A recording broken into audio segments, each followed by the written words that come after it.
Salam bahagia kerabat desa Indonesia, mari berdiri sebaris, holobes kontol baris. Salam SDGs desa.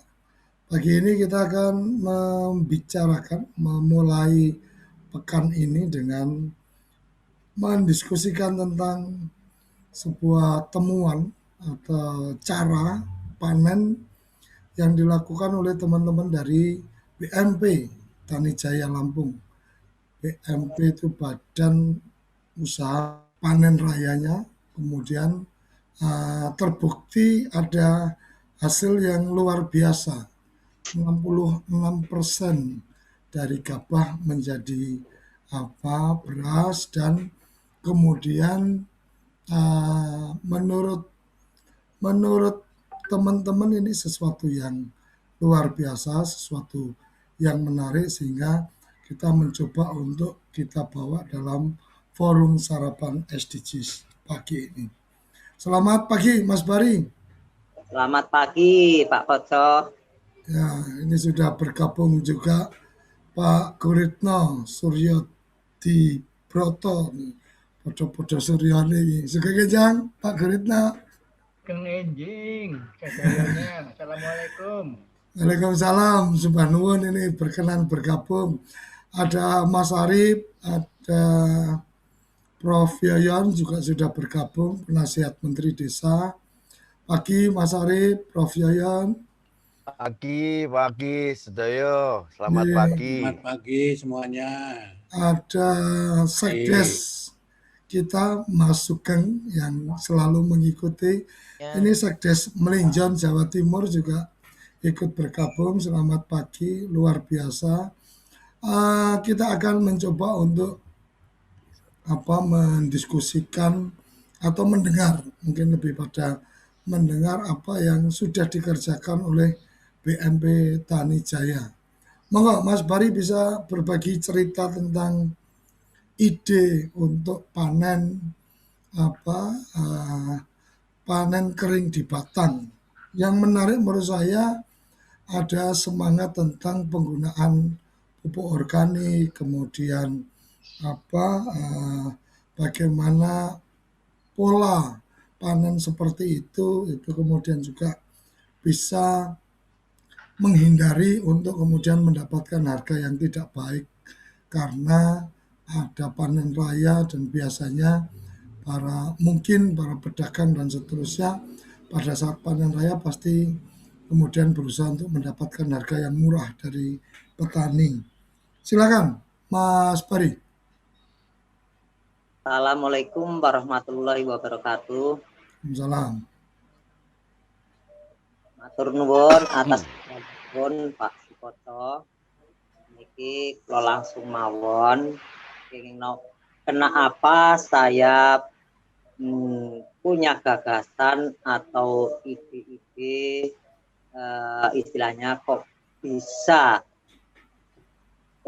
padi baru dikomben dari sawah kok langsung bisa digiling. Jadi ini bukan yang pertama kali, jadi ini udah yang kedua kali. Jadi tepatnya tanggal 10 bulan 2 tahun 2020 saya itu kan panen raya. Sebetulnya itu mau kita panen awal di bulan 2 itu, tapi saya minta memang harus dihadirin dari Menteri Pertanian, Menteri Koperasi, dan istilahnya dari Direktur KUR, termasuk putra Pak Maruf Amin, Gus Rohman. Nah, di sini alhamdulillah jadwal waktunya harusnya tuh tanggal sekian lebih agak tua, tapi bulan 1 itu, tapi ternyata kan mundurnya itu di bulan 2. Nah, di sini saya tuh juga tidak sengaja. Setelah udah mundur, harusnya itu kita panen di angka 93 sampai 95 hari, itu ternyata sampai 118 hari.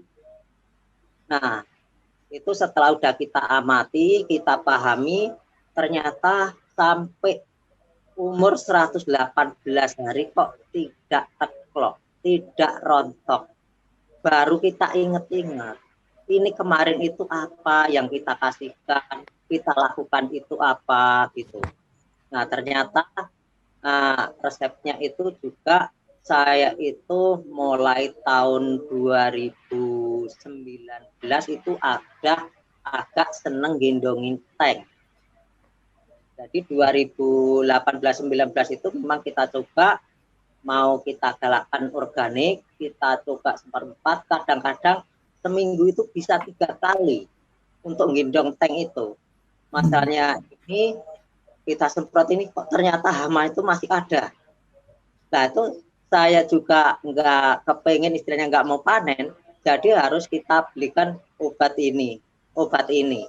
Nah tapi masih ada yang kita sisain, jadi umpama lahan 2.500 meter persegi, itu ada sekitar 1.000 meter yang tanpa kita semprot pakai obat-obat dari insek. Jadi 50-50. Jadi yang separuh itu memang kita gunakan apa yang udah angen-angen saya, kita bikin ini langsung kita blender, langsung kita semprotkan. Nah itu ternyata sampai titik panen itu hasilnya itu sama. Nah biarpun ini musim ada walang sangit, ini kok menginggap. Nah ini ternyata itu juga nggak ngisap Pak Koco. Nah, itu baru istilahnya kita angen-angen sampai istilahnya kita bawa ke tahun 2019, panennya 2020 Pak Koco. Di situ ternyata bagus, setelah bagus yaitu sampai umurnya itu 118 hari. Nah di situ nggak rontok, makanya untuk 2020-2021 ini kita coba lagi. Nah tapi kemarin memang nggak kita tester, masalahnya di BWMP belum ada alat testernya. Berhubung ya keadaan semua, masalahnya di sini kan bukan hanya itu yang kita urusin, masalahnya di sini kan perlindungan dan pemberdayaan petani dalam Undang-Undang Nomor 19 tahun 2013. Jadi minimal lingkungan kita yang kita utamakan dulu gitu Pak. Tapi kan sangat susah umpama petani ini kita ajak gini-gini kalau belum ada contohnya.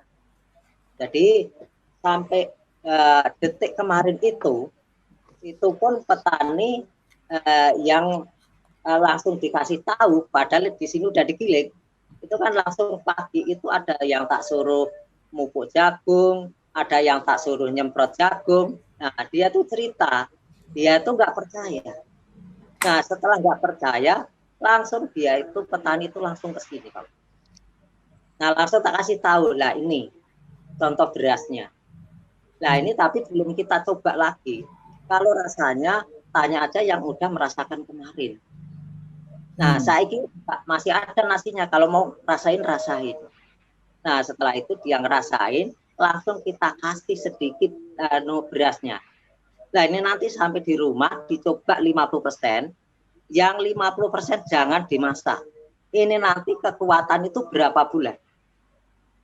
Dalam bentuk padi. Ya, beras. Beras ya. Nah, masalahnya biasanya kalau kadar air itu istilahnya kalau dijemur di lantai itu kalau pakai PK itu memang kadar air 15-16 itu di giling itu udah bisa bagus. Tapi kalau pakai satake itu jadi tepung. Nah makanya di sini coba istilahnya dengan perlakuan dijemur sedikit demi sedikit dari sinar matahari tanpa kita tutup, tanpa kita Nah ini nanti kekuatan tuh sampai berapa bulan itu Pak Koco untuk beras itu. Nah di sini langsung petani-petani itu juga mun gitu loh Pak Koco.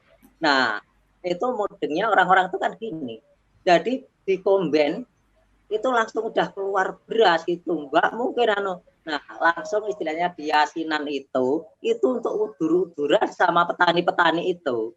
Nah paginya itu banyak yang kesini. Nah alhamdulillah berarti ini ada penemuan baru, jenengan ngontak saya, mudah-mudahan ini nanti Zoom kita hari Senin jam 6 ini nanti bisa disampaikan yang kebijakan bikin alat. Justru ini nanti mudah-mudahan harus kita tes dulu, oh kadar air sekian. Nah ini nanti harus pakai alat, bukan komben lagi, entah apa namanya. Masalah ini kan harus ada dua. Satu itu pemotong, langsung anunya lagi itu ditempelin di situ juga. Ini nanti untuk giling. Jadi keluar, ini nanti mudah-mudahan udah beras. Nah kalau itu kan bukan ranah saya juga nggak bisa, tapi angan-angan saya ya itu harus bisa. Apa yang nggak bisa kan gitu loh Pak Koco. Yang penting kita itu kan ikhtiar.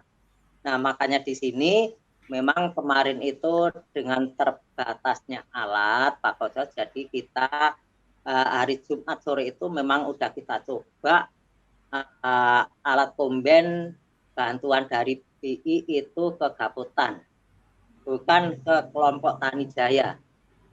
Itu ke Gaputan, tapi Gaputan itu kan ada 20 kelompok. Tapi di situ ya nggak perlu kita ungkap. Nah, itu kemungkinan di mana-mana itu sama aja. Jadi siapa yang dekat itulah yang dapat. Nah, di situ nggak perlu kita perpanjang. Nah, makanya di situ kalau laporan itu dari pagi, mudah-mudahan kemarin itu hari Sabtu itu tidak mungkin terjadi. Masalahnya saya itu kan juga banyak hubungan. Istilahnya untuk pinjam komben ke sana ke sini itu kan bisa. Jadi berhubung laporannya itu udah siang, saya laporan tapi ternyata sore itu baru datang Pak Sukoco. Nah di sini nggak perlu kita perpanjang, jadi itu memang perlakuannya itu yang kita lakukan kemarin. Makanya supaya perjalanan di jam 2 kemarin itu hari Sabtu itu supaya berjalan lancar. Dari dulu manual ya itu makanya kan langsung kita rate, kita geblok. Nah setelah kita geblok langsung disapu, diwadahin kantong, langsung kita kawal, kita timbang. Kita timbang, ada suara uduk-uduk lah itu manunya udah datang, istilahnya kalau di Jawa gerandong. Nah gerandongnya itu datang, ternyata itu yang nggak kita inginkan. Masalahnya di situ kan nggak ada PK-nya. Nah itu kalau kita naikin jelas hancur. Makanya yang satu punya Pak Woko itu, Pak Suroto itu langsung tak suruh nyari. Pada kemarin sudah kita coba kan langsung itu yang kita gunakan. Nah, yang ada PK-nya. Ternyata beberapa menit langsung datang. Nah itu kan langsung mau menjelang hujan. Jadi yang satu potong itu kan setelah ditimbang itu 45 kilo. 45 kilo dari sawah langsung, dan kemarin juga dibuktikan bareng-bareng itu dinaikin ke gerandong itu langsung digiling. Alhamdulillah keluarnya 30 kilo. Jadi kalau di persentase gabah dari sawah itu satu kintalnya itu keluar 66,5 lebih sedikit. Nah, biasanya kalau kering sawah itu kan baru di atas 20 sampai 27. Nah, itu sama-sama satu kintal dari sawah. Kalau yang biasa dengan perlakuan bukan yang kita lakukan kemarin itu keluarnya itu satu kintal kering sawah itu sekitar 53 sampai 56, paling tinggi kalau bagus betul, kalau KCL-nya itu kuat, kemampuannya itu benar, itu 58. 60 itu nggak bisa. Nah, di sini setelah udah kita pikir-pikir, itu juga istilahnya untuk memperpanjang waktu, biarpun tambah waktunya sedikit, itu bisa untuk nolong petani. Nolongnya itu gini, jadi sewaktu harga rusak cuaca hujan, itu nggak buru-buru kita ambil. Masalahnya kalau udah hujan, itu berapa hari gitu aja, alasannya pabrik itu nggak bisa jemur, ini udah penuh, lah ini nanti rusak. Lah inilah kesempatan orang yang punya duit. Nah ini nggak bisa, ya udah kalau boleh sekian.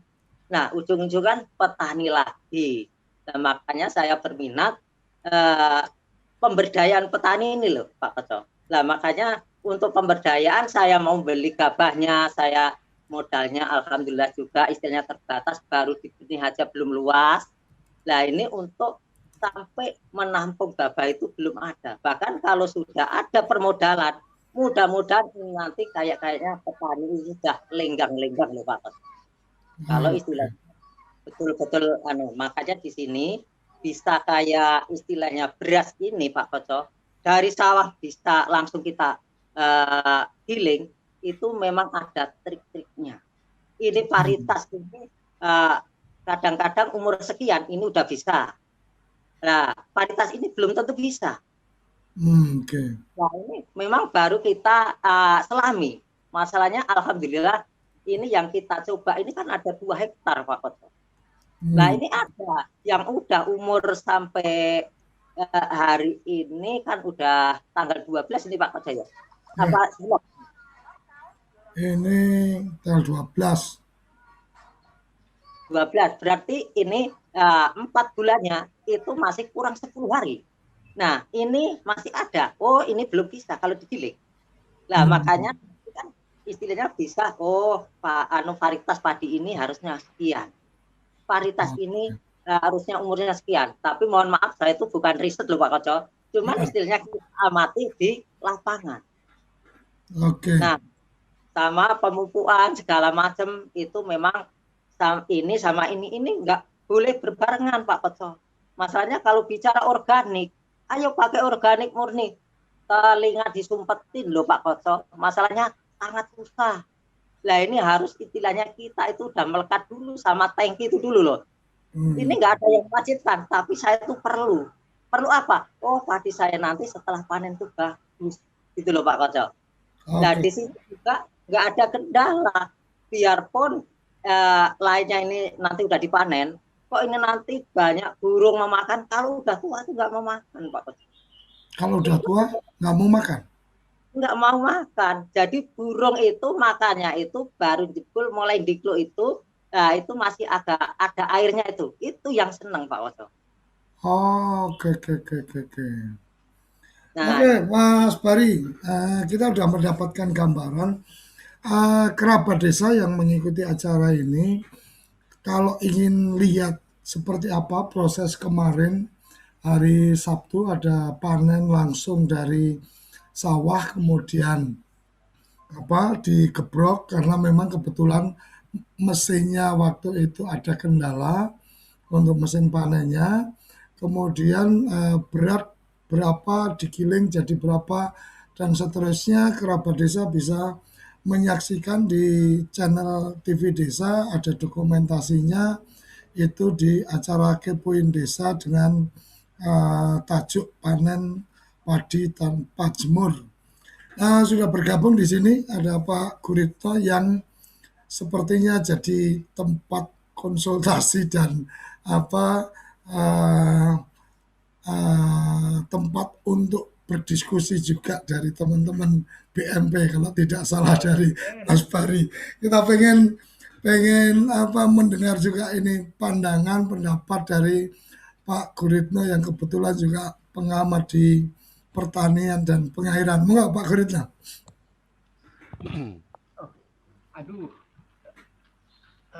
Assalamualaikum buat semuanya. Ada Pak Arif, ada Pak Mandong, Pak Sukoco, Ibu Yayet, Sugeng Enjing.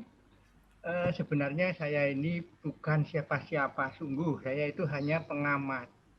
Jadi kebetulan saja sejarahnya adalah saya ikut terlibat dalam konsultan ADB untuk menyusun FS-nya, feasibility studinya untuk sekampung irigasi. Nah, kebetulan saja saya bagian pemberdayaan masyarakat. Saya mencoba memetakan ternyata di salah satu petani ini ada yang namanya Pak Subari. Saya juga belum pernah ketemu Pak Subari secara fisik, belum pernah ketemu. Oh gitu. Saya hanya ketemu lewat WA dan saya melakukan wawancara terus lewat WA. Nah, dari sana saya melihat bahwa ada potensi yang bagus di dalam BC Kampung. Saya belum lihat keluar. Di dalam BC Kampung itu satu-satunya yang punya potensi untuk diangkat itu Pak Subari, karena Pak Subari dalam wadah BUMP-nya ini sepertinya sudah mencoba untuk melakukan mengimplementasikan bahkan Undang-Undang 19. Tetapi walaupun belum keseluruhan, tetapi dari mulai awal, dari mulai penyediaan tanah sampai kepada pasca panen, setelah saya wawancara sedikit, sudah banyak pengalaman. Nah, mungkin kita bisa eksplor selain inovasi yang ditemukan Pak Subari ini, mungkin juga dieksplor bagaimana supaya di kelompok petani itu punya pintu untuk berkomunikasi dengan teman-teman dari provinsi, dari pusat. Nah, pintunya itu BUMP ini. Karena BUMP kan wadah Gapoktan. Gapoktan kan petani. Jadi kalau dia bisa dijadikan pintu, maka koordinasi pasti lebih mudah. Efisiensi pasti tercapai sepanjang akuntabilitas dari BUMP itu terjaga. Nah, itu persoalan teknis. Tapi intinya mendukung BUMP menjadi pintu masuk petani itu menjadi utama, saya kira. Nun sewu gitu dulu, saya kira yang paling lain nanti sakit monggo. Matur suwun Pak Skodo. Ya, matur nuwun. Ini luar biasa ketika tadi BC Kampung itu apa tuh Pak? Mungkin bisa berbagi cerita ke kerabat desa. BC Kampung itu terdiri dari 7 daerah irigasi. Raman Aji itu salah satu dari daerah irigasi. Nah, waduk dari Batu Tegi itu mengairi ada 7 daerah seperti Raman Aji ini. Ada Bekri, ada macam-macam, ada 7 nih. Ya, itu areanya sekitar 170 hektar ya. Artinya apa? Artinya ada pengelola di sana, di atasnya Pak Subari itu ada pengelolanya, bukan cuma Dinas Pertanian, tetapi ada pengelolanya yaitu dari PU Pusat. Yang indikator suksesnya itu salah satunya adalah produktivitas selain air ya.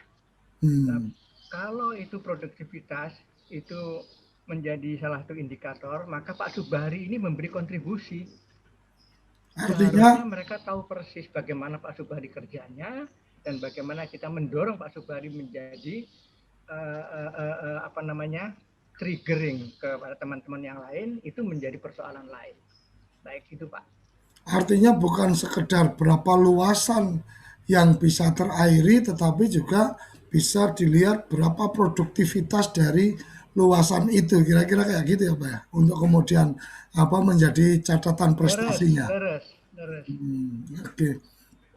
Oke, matur nuwun Pak Guritno. Ini ada juga Mas Arief yang kebetulan beliau juga banyak bicara tentang teknologi terapan, apalagi di Kementerian Desa juga sekarang juga fokus juga tentang bagaimana produktivitas, bagaimana investasi di pedesaan dan seterusnya. Mas Arief memandang temuan yang dilakukan atau kecelakaan atau mungkin kejadian ini, kalau saya kan melihatnya ada kecelakaan yang kemudian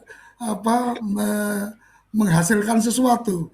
Artinya temuan ini by accident karena harusnya dikunjungi oleh beberapa menteri di bulan Januari, itu harus sudah panen, ternyata kemudian harus mundur di Februari di 2020-nya, kemudian Mas Subari menemukan ini ternyata bisa seperti ini.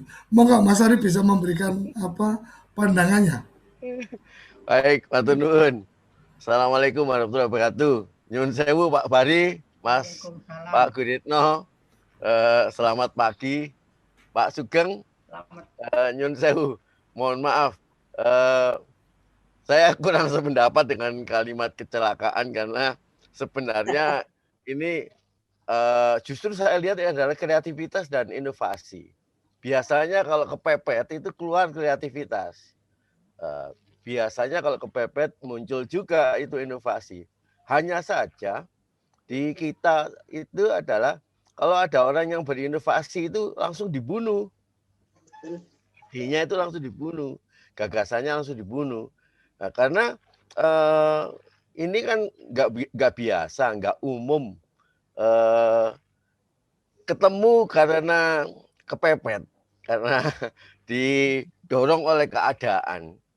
Oleh karena itu saya melihat bahwa harus dihargai sebagai inovasi akar rumput. Inovasi akar rumput inilah kadang-kadang tidak terlihat oleh mata. Nah, Pak Subari, Pak Guritno, kita semuanya ini harus memberikan apresiasi. Pertama-tama itu apresiasi. Kita ini paling cepat kalau mencemooh, tapi kalau mengapresiasi itu mahal sekali. Mahal sekali. Iya.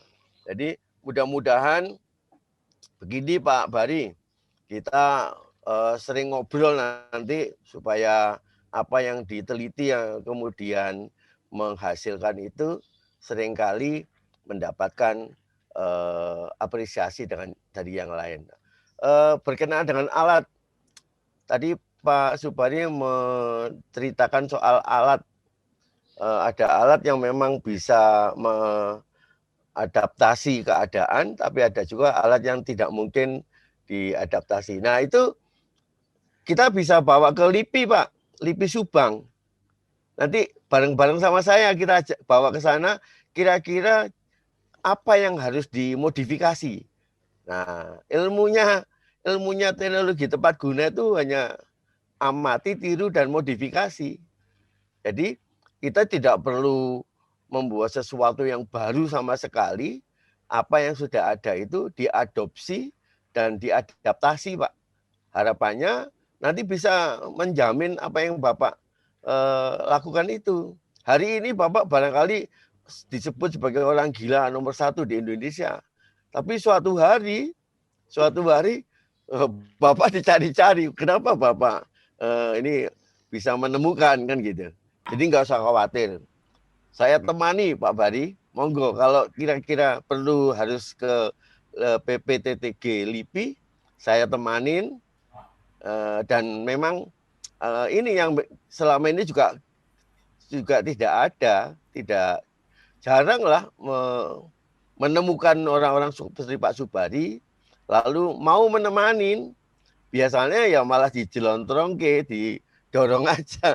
Ini aneh, ini nggak umum, ini terus kemudian dianggap keluar dari pakemnya gitu. Jadi sebenarnya pakem sendiri itu bisa dibangun pada saat sekarang. Artinya bagian daripada adaptasi dan adopsi sebuah keadaan. Jadi Pak Bari, monggo, jadi nggak usah khawatir. Saya bisa diminta nanti untuk mendukung panjenengan. Saya temanin ke PPTTG supaya menemukan modifikasi alat bagian apa kira-kira bisa mendukung itu. Kira-kira begitu, Mas Cokojo. Terima kasih. Jadi kenapa saya bilang kecelakaan, karena kalau umpama saat itu semua menteri datang di bulan Januari, mungkin Mas Bari nggak akan menemukan, oh ternyata dengan posisi tetap berdiri sampai tambahan 25 hari itu justru menjadi sesuatu. Jadi banyak temuan-temuan by accident, artinya ketidaksengajaan yang kemudian diteliti lebih lanjut. Jadi bukan berarti mencemooh, tapi kalau saya ya bersyukur waktu itu di bulan Januari menteri-menteri nggak pada datang, Mas Bari. Jadi kalau menteri-menterinya datang mungkin 2021 ini nggak ada cerita tentang Mas Bari yang kemudian bisa panen dalam posisi padi kering di batang. Tapi yang menarik menurut saya, kenapa kemudian TV Desa mungkin kemarin kita melakukan live siaran langsung dari lokasi. Ada Pak Guritno juga kemarin sempat mengikuti, ada Mas Andi dari BI juga sempat mengikuti. Artinya kita ingin menyampaikan kepada publik, kita ingin menyampaikan kepada masyarakat bahwa seorang petani pun bisa melakukan inovasi. Seorang petani pun bisa melakukan langkah-langkah yang pertimbangannya secara tidak langsung yang saya tangkap adalah ketika Mas Subari berpikir penggunaan pupuk organik cair yang ternyata itu menguatkan batang, ternyata itu menguatkan ikatan dari butir-butir padi itu tidak rontok dan seterusnya, karena ketika menggunakan organik cair ternyata lewat dari 93 hari itu tidak ada pohon atau batang-batang padi itu yang roboh.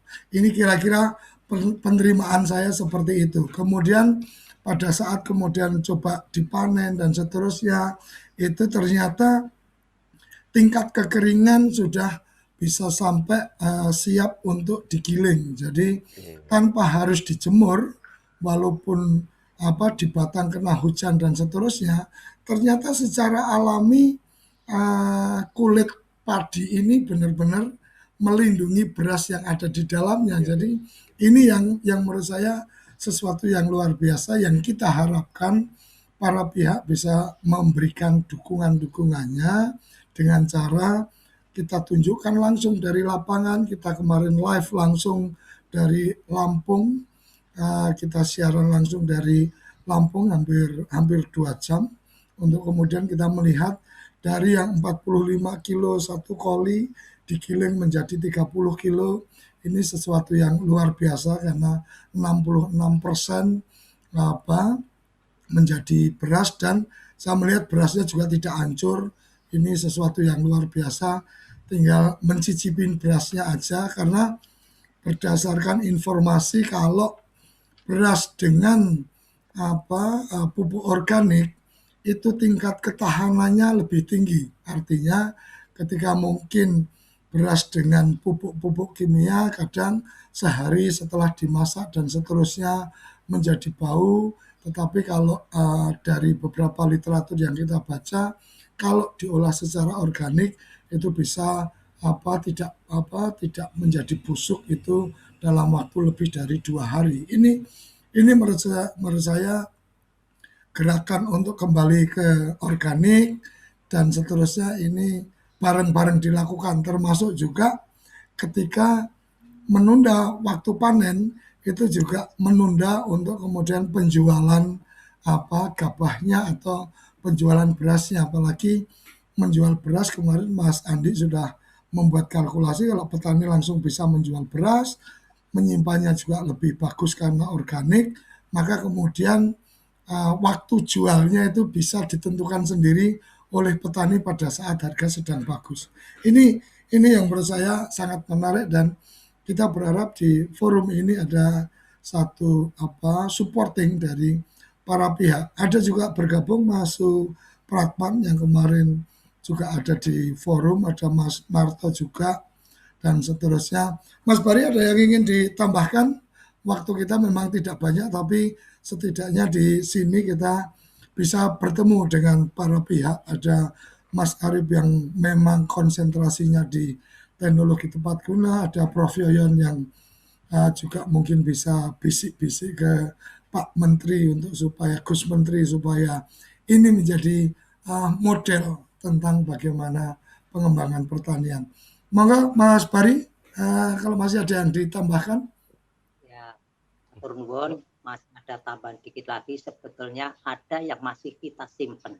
Nah, sekarang kita keluarkan. Apa itu? Mangga.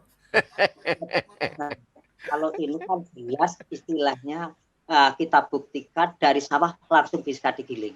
Ya. Tapi sebelumnya kemarin itu, saya itu juga gila, punya inovasi.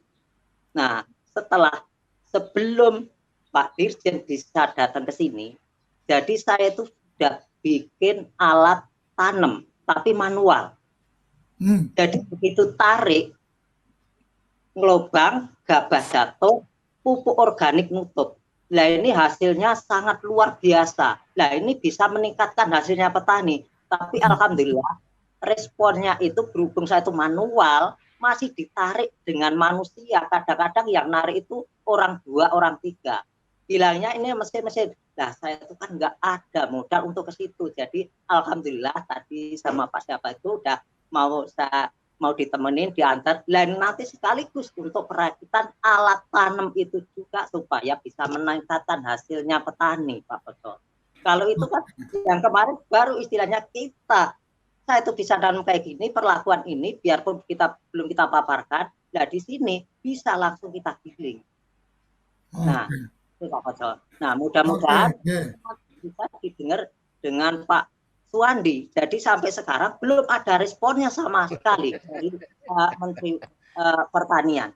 Nah, bahkan di situ saya berterima kasih banget sama Gus Rohman, Bu Indah Megawati yang sudah bisa membongkar atau mengantar saya sampai di publik ini. Itu Pak Koco.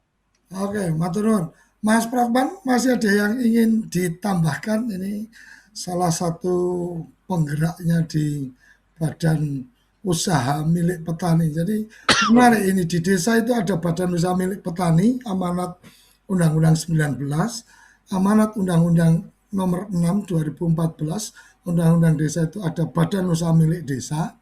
Kemudian kita bicara amanat Undang-Undang dasar, pasti badan usaha milik rakyat dalam bentuk koperasi atau koperasi kelompok tani dan seterusnya. Jadi ketika tiga ini bisa bersinergi, apalagi nanti disupport oleh badan usaha milik negara, badan usaha milik daerah, ini akan menjadi sesuatu yang luar biasa. Mas Pratman, monggo.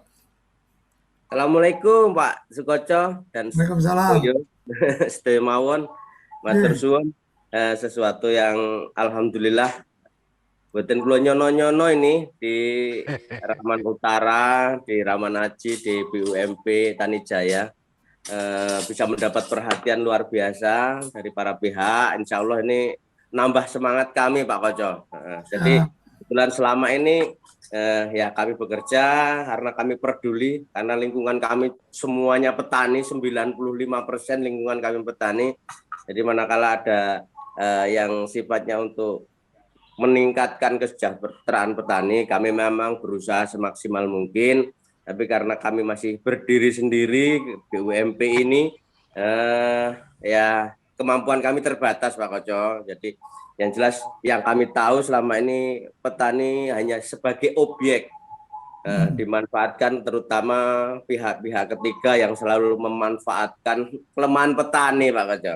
Ini tapi alhamdulillah saya mengikuti dari awal, tadi saya semakin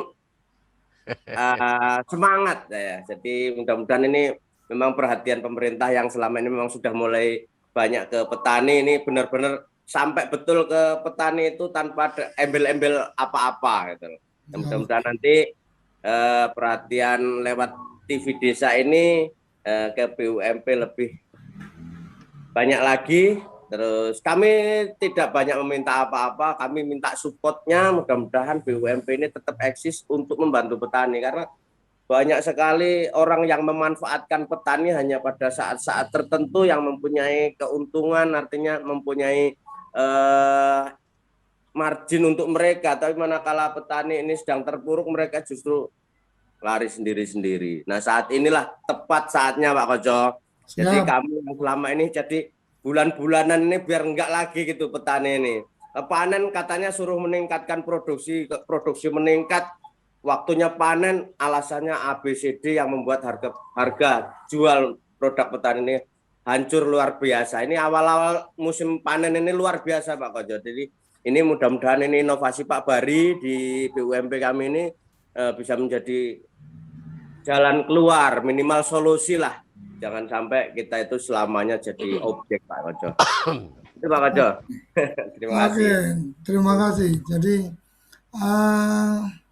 saya kenal Mas Bari beberapa waktu yang lalu dengan jagungnya, kemudian ini dengan padi dan seterusnya. Kenapa ketika menyampaikan akan ada panen raya, saya bilang kalau memang akan panen raya jagung, waktu itu juga kita siaran langsung live dari Lampung di TV desa.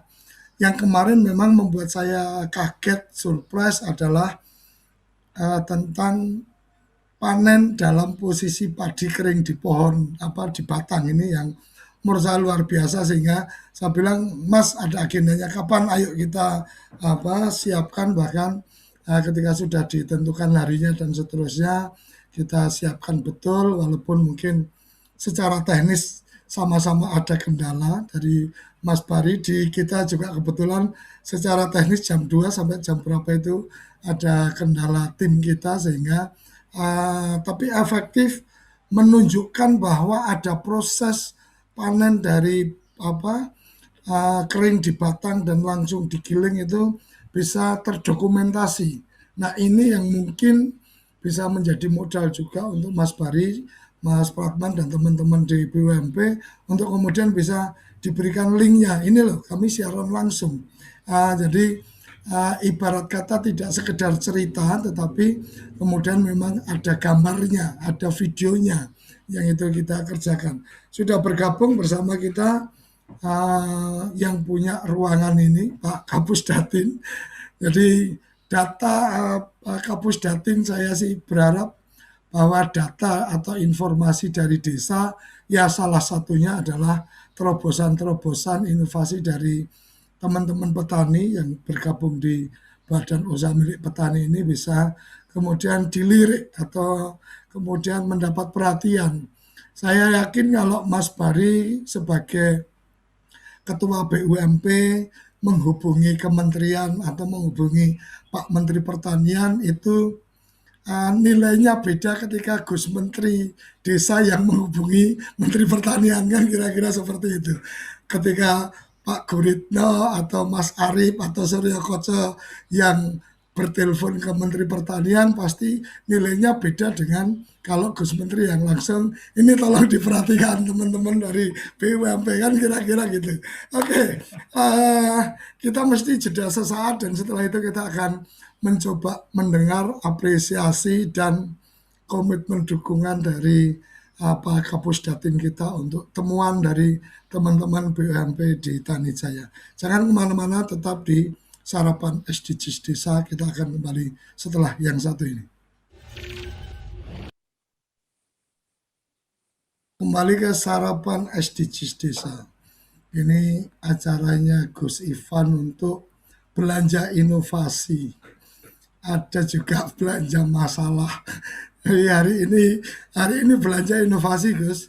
Jadi alhamdulillah ini forum Sarapan SDGs kita banyak mendapatkan inspirasi-inspirasi, inovasi-inovasi yang mungkin tidak terkait langsung dengan Kementerian Desa, tetapi saya tahu betul komitmen Gus Menteri, saya tahu betul komitmen Kapus Datin kita ini untuk kemudian menjadi konektor, menjadi fasilitator untuk kemudian bisa kerabat desa, inovator-inovator di desa ini bisa terkoneksi dengan para pihak pengambil kebijakan.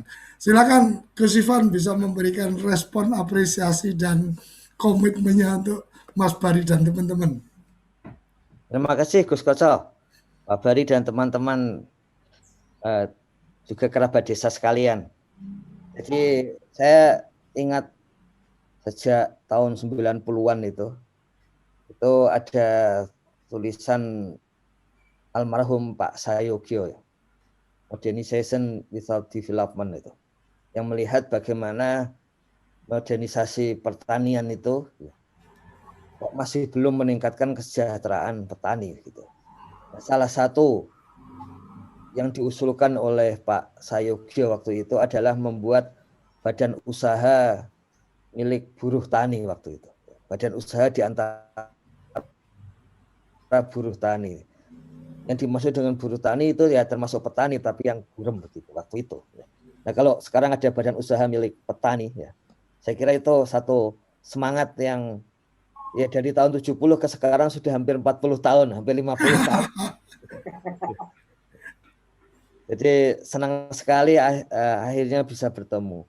Dan kemudian kami melakukan refleksif gitu.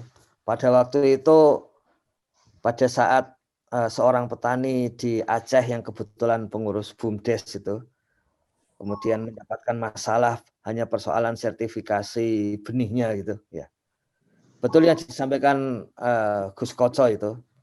Jadi apa namanya, Pak Menteri Desa waktu itu Pak Eko gitu ya, langsung menghubungi berbagai pihak, baik Menteri Pertanian, kemudian Kapolri, kemudian apa namanya yang di sampai ke kabupatennya gitu ya. Dan kemudian mengirim pihak ke sana gitu. Dan kemudian kita belajar bahwa satu inovasi desa pada akhirnya harus sampai tuntas. Misalnya sampai ada sertifikasi.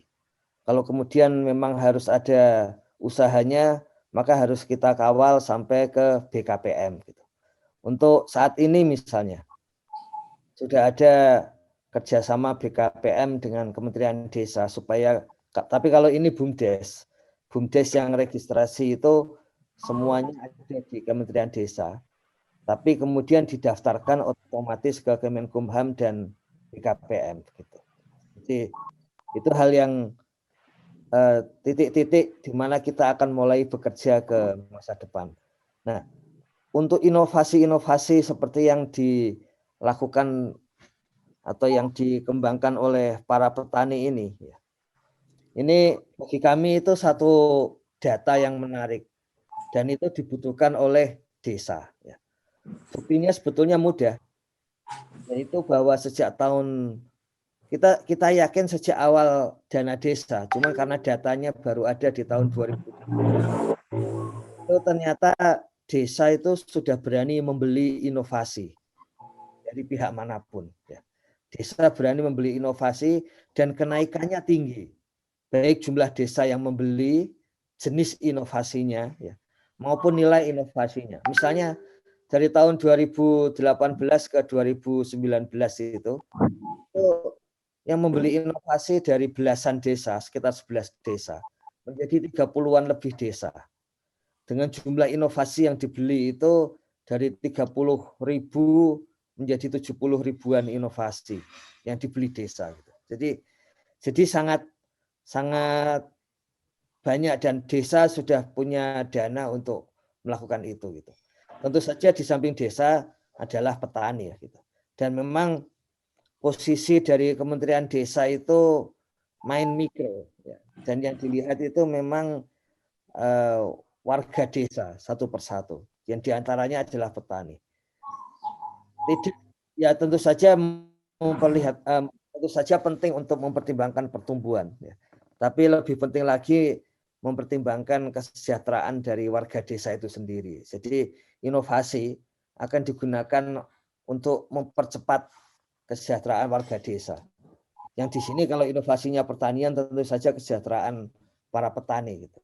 Nah, karena itu saya kira nanti kita di sini termasuk Gus Koco, kemudian Gus Prof Yoyon, beberapa waktu lagi termasuk ada Pak Arief, beberapa waktu lagi kita akan mulai menyusun real protokol teknologi untuk masuk desa.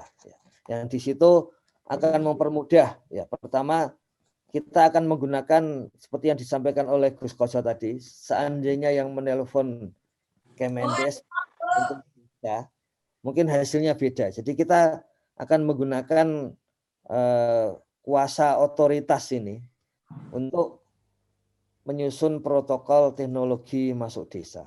Artinya yang lulus protokol itu akan punya hak untuk disiarkan atau ditaruh di Kementerian Desa itu. Yang akan tersebar di dalam sistem informasi desa ke seluruh desa. Ya, jadi seluruh pendamping, seluruh desa yang ada di Indonesia yang saat ini itu sudah mulai terkoneksi melalui data ini. Ini yang menarik juga Gus Koco. Koneksi dengan seluruh desa itu melalui kompilasi data. Nah kalau itu sudah, maka tinggal menyampaikan informasi balik ke desa juga melalui data. Nah, di samping itu pelajaran dari Aceh, di Kementerian Desa itu ada yang namanya Pusat Inovasi. Pusat Inovasi Desa. Pusat Inovasi dan apa? Itu yang punya tugas utama. Kalau misalnya desa sudah ada inovasi dan kemudian dibutuhkan sertifikasi ya, atau dibutuhkan tambahan dokumen-dokumen lain supaya tidak, kita kan punya kasus yang Aceh kan hanya persoalan dokumen itu, bukan persoalan substansinya gitu. Nah, hal-hal seperti itulah yang paling mungkin didukung, difasilitasi oleh tenaga-tenaga teknokratis birokrasi itu, sehingga inovator-inovator itu akan aman. Ini mengembangkan yang disebut Pak Arief Desa teknologi tepat guna. Ini teknologi tepat guna di samping disiarkan juga akan menjadi aman bagi yang memiliki. Tentu saja kita menyadari bahwa bagian dari warga desa, para petani itu kadang tidak mau ada namanya muncul di hak cipta. Jadi yang diupayakan hak ciptanya kalau perlu ya komunal gitu, sehingga paling tidak hak ciptanya bisa disebut, misalnya kalau nggak mau ada hak cipta bisa diberikan gratis sejak dokumen hak cipta itu muncul gitu. Jadi artinya ada namanya tapi tetap orang lain bisa memakai gratis. Nah, strategi-strategi seperti itu yang sebentar lagi kita rumuskan, dan seluruh inovator, lembaga-lembaga maupun individu itu juga akan kita berkumpul bersama. Kemudian kalau kita sepakat akan sepakat dan lulus protokol teknologi masuk desa, akan segera kita tindak lanjuti dengan berbagai hal tadi, baik itu informasi komunikasi maupun dukungan-dukungan untuk menguatkan dokumen-dokumen legalnya. Kayaknya begitu, Gus Koco. Oke. Semoga ini kalau lancar menurut Gus Prof itu akhir April, menyesuaikan dengan jadwal perjalanan Gus Prof misalnya. Oke, terima kasih Prof Yayan, maka sudah mengikuti dari awal tadi. Kemudian ada benang merah yang perlu disampaikan, dan Mas Bari, Mas Pratman, Prof Yayan ini penasihat Menteri Desa, Gus Menteri. Jadi bisikannya Prof Yayan ini kadang menurut saya akan lebih manjur untuk sampai ke Gus Menteri. Monggo Prof. Ya, bisikan ke Gus Ipan cepat sekali kalau saya. Kan pernah dengar ada ikan mujair ya? Ya, itu temuan dari jambu dalmari. Ada apalagi? Singkong, ada singkong juga ya. Singkong. Jadi yang dilakukan Pak Subari itu memang kreativitas petani yang alamiah gitu loh. Karena kita tuh kan melihat, mengamati, bertanya, menjawab dan sebagainya, itu memang yang disebut dengan uji coba itu memang tahap pertama dari yang dilakukan oleh orang-orang perguruan tinggi dulu. Ya.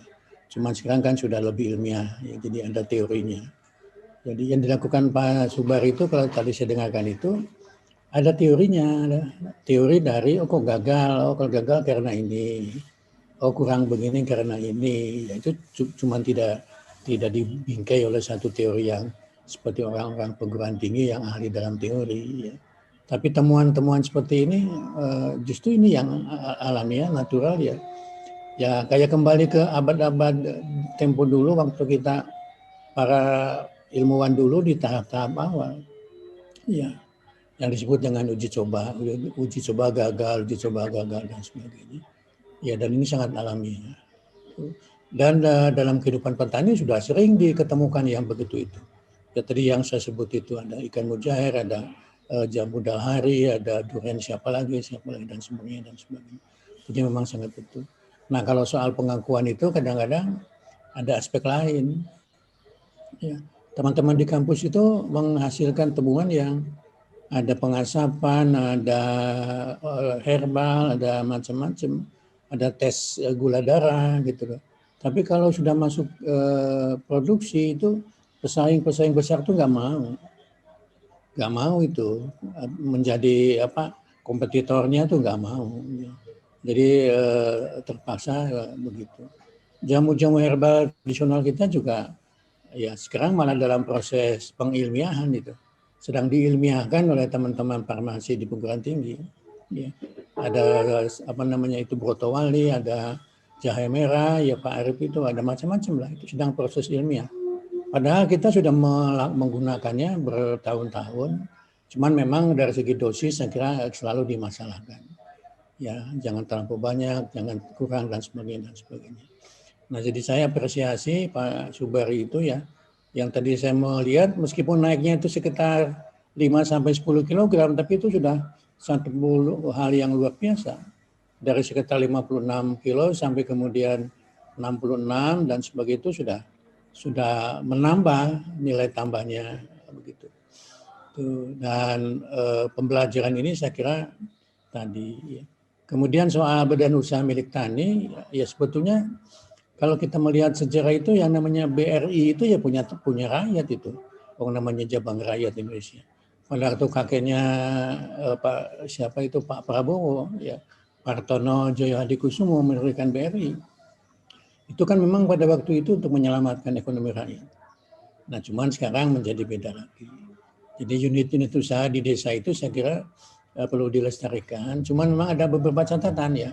Seperti kasusnya KUD dulu, Koperasi Unit Desa. Zaman Menteri Pertaniannya itu dosen UGM itu Pak siapa dulu ya saya lupa ya. Ya bukan IPB tapi UGM itu Pak siapa yang tokohnya KUD itu. Beberapa tahun berhasil baik, dia kemudian sekarang lupa lagi gitu. Apa bukan lupa lagi ya? Mundur lagi, tidak kelihatan lagi cahayanya. Nah, jadi mudah-mudahan saya kira begitulah akan terjadi. Soal kemudian sinergi Kementerian Desa dengan Kementerian Pertanian, ya seharusnya terjadi. Ya. Karena itu sesuatu yang apa istilahnya ya, kondisi yang diperlukan memang harus begitu. Dan ini menjadi sangat bermasalah manakala kemudian masing-masing kementerian itu egoismenya muncul itu sendiri-sendiri. Tapi Gus Ipon kan sudah sowan ke Kementerian Dalam Negeri, sudah ke BPS ya, untuk data-data itu.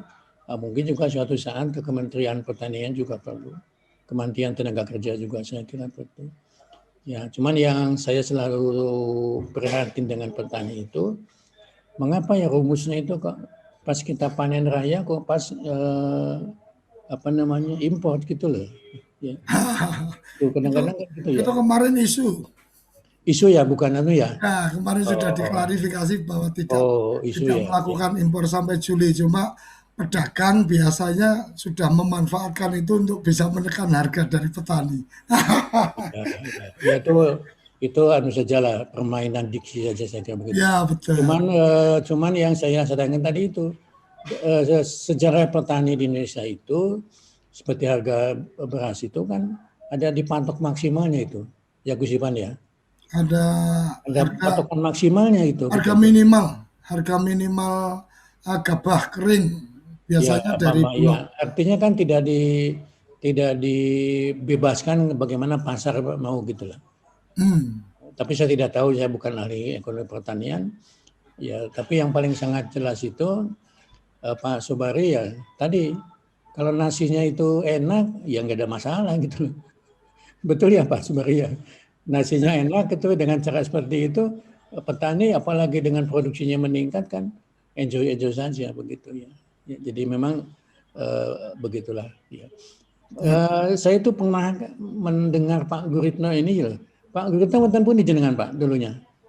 Oh, saya di Jakarta Pak Nuwun Sewu. Pak Yono. Wonten pundi Pak? Di Jakarta. Kami di Jakarta. Konsultan ADB. Nggak, pernah di PU bukan nggih? Atas pundi? Pernah di PU? Saya sebagai pihak swastanya saja. Oh, nggih.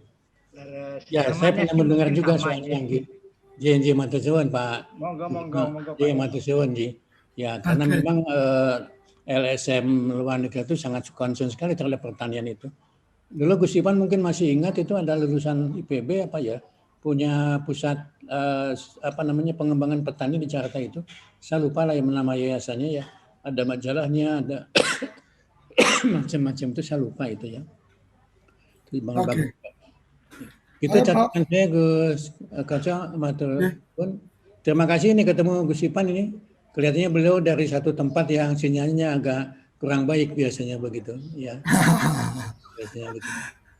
Oke, matur nuwun Prof. Yayan, terima kasih Mas Bari dan teman-teman, kita nanti akan coba lagi untuk kemudian mungkin akan mencoba mengundang para pihak yang lain dalam forum yang lain, karena TV Desa mungkin secara spesifik itu kalau untuk membahas tuntas sesuatu itu salah satunya di program Kepoin Desa. Nanti kita coba undang dari teman-teman di Kementerian Pertanian, mungkin dengan teman-teman dari kampus-kampus yang care dengan urusan pertanian untuk kita membedah, untuk kita mendiskusikan lebih lanjut sehingga ide dari Mas Bari, Mas Pratman dan teman-teman di BUMP ini bisa tersosialisasikan dan kemudian akhirnya para pihak bisa melirik untuk kemudian memberikan dukungan, karena saya yakin banyak sekali pihak-pihak yang punya komitmen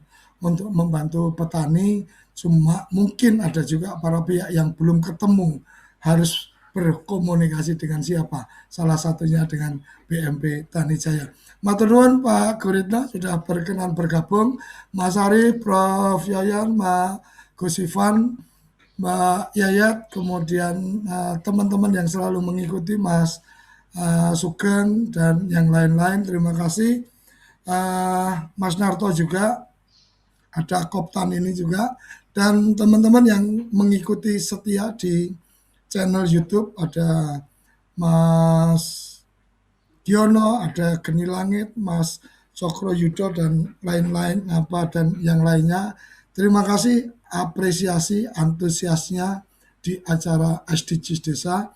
Kita akan ada tiap hari setiap Senin sampai Jumat pukul 6 sampai pukul 7 pagi untuk mendiskusikan belanja inovasi, belanja permasalahan, belanja tantangan untuk desa-desa di seluruh Indonesia. Terima kasih. Sampai jumpa di episode selanjutnya. Salam bahagia kerabat desa Indonesia.